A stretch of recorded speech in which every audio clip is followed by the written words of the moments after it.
Phantom Doctrine is a turn-based tactics game from developer Creative Forge, released in 2018. Similarly to titles like XCOM, its tactical missions are complemented by an overworld hub where you manage your team and engage in strategic decision-making. What gives this game its own unique flavor is a focus on espionage. This is more than just a thematic choice for the sake of aesthetics and plot, but something that influences every aspect of the game's design. All in all, Phantom Doctrine seems like an attempt to create a multifaceted tactics game that is also a spy thriller with a dash of intrigue and investigation. For a second, the visuals even made me think of Alpha Protocol or something of that sort. But as things stand, playing Phantom Doctrine was a mind-numbing, tedious experience with very little reward. It's the kind of game that promises to be a lot of things while concealing very shaky foundations. It has unique concepts and mechanics, but is held back by weak campaign structure and an even weaker mission design.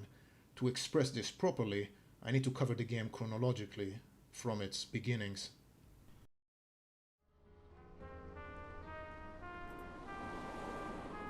Like all spy thrillers, Phantom Doctrine deals with a conspiracy, and since it's a game, the player is expected to figure out what is going on.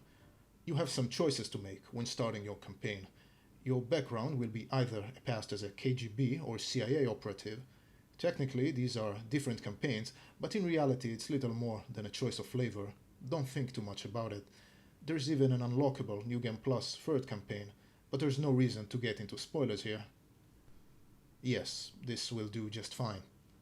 The campaign begins with a cryptic cinematic, something about a cargo on a ship being moved by a mysterious organization. It's all well and good. And we move on to our first mission. Time to get familiar with the core gameplay. Missions in Phantom Doctrine have main objectives, but can also provide loot. It consists of equipment for your squad members' use, but also classified documents which are relevant to research and progression of the story. The loot is clearly meant as an incentive for the player to spend more time staying out of sight, avoiding combat, and collecting all that he can before deciding to engage with the enemy. Combat has some obvious similarities to other turn-based tactics games. There are movement and action points, a cover system, and so on. It also has some key differences, and in general, the rule set of this game is a bit strange.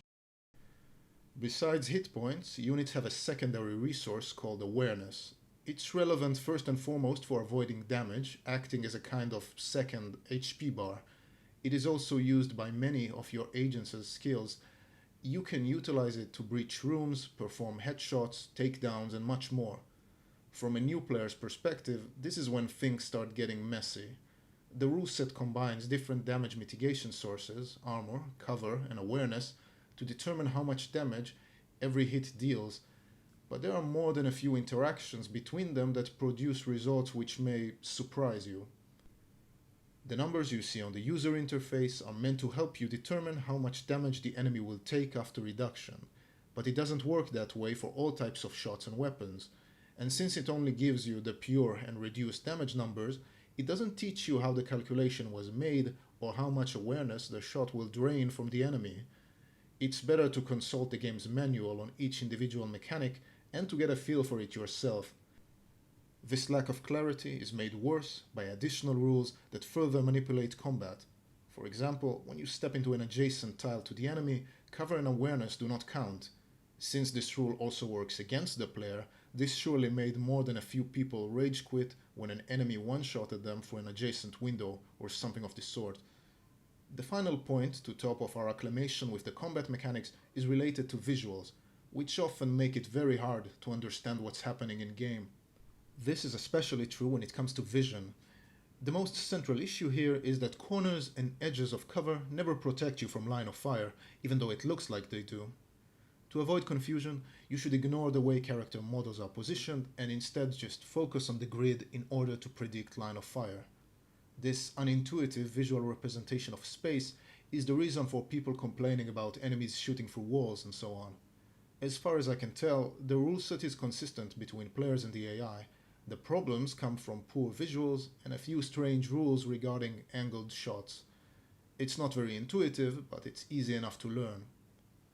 After a few missions, I got a hang of most mechanics, and I could tell that the game was not particularly polished. but at this point I still had some hope for the game. After all, I've seen hints of many unique mechanics, new gear, new locations, and more choices for stealth. Fast forward 10 hours into the game, and I realize I've been duped. On the one hand, it's true that the game keeps adding mechanics and tools for the player, but on the other, there's something missing from the game's progression. Mission design. No new enemies, no new terrain or environmental traps, no unique tactical tools and mechanics for enemy units to employ, no variety of enemy formations or positioning tactics. This is not a handcrafted campaign, but essentially the same 2 or 3 missions in different locations, over and over again, with some dialogue of course, at least for strictly story missions. But even when avoiding all the procedurally generated assaults, the game had nothing new in store for me. From a tactical perspective, there's no difference between the enemies of the first mission and the ones of the last. These are the same 2 tiers of units. They have no other tools in their arsenal aside from regular weapon attacks and grenades. When it comes to penalties for staying in combat, the game doesn't offer much either. Every few turns, reinforcements will spawn on the edges of the map, or the enemy will receive air support. These mechanics are half-baked and very easy to shrug off, and the fact they are replicated between all missions greatly contributes to the game's lack of variety. Playing the game merely becomes a mechanical exercise. Incentives to use stealth mean nothing once you realize you're not at risk, and the game won't offer any surprises that may catch you off guard. Now, it is common for games like this to have campaigns that become too easy at some point in the middle, but in Phantom Doctrine this is heavily amplified by an unusual lack of variety in everything that is required to create enjoyable missions for a turn-based tactics game. Once you get over the initial period of learning the mechanics and the rule set, you understand that any depth they seem to have was merely illusory. The missions may be worthless, but I also need to cover the strategic and management aspect of the game, since it takes a significant portion of the duration of your campaign. In this overworld interface, you have to manage resources, build up your team, acquire new tools for progression, and forward the enemy's operations around the globe. Similarly to the tactical missions, I had a much more positive opinion about this side of the game when I was just beginning my campaign.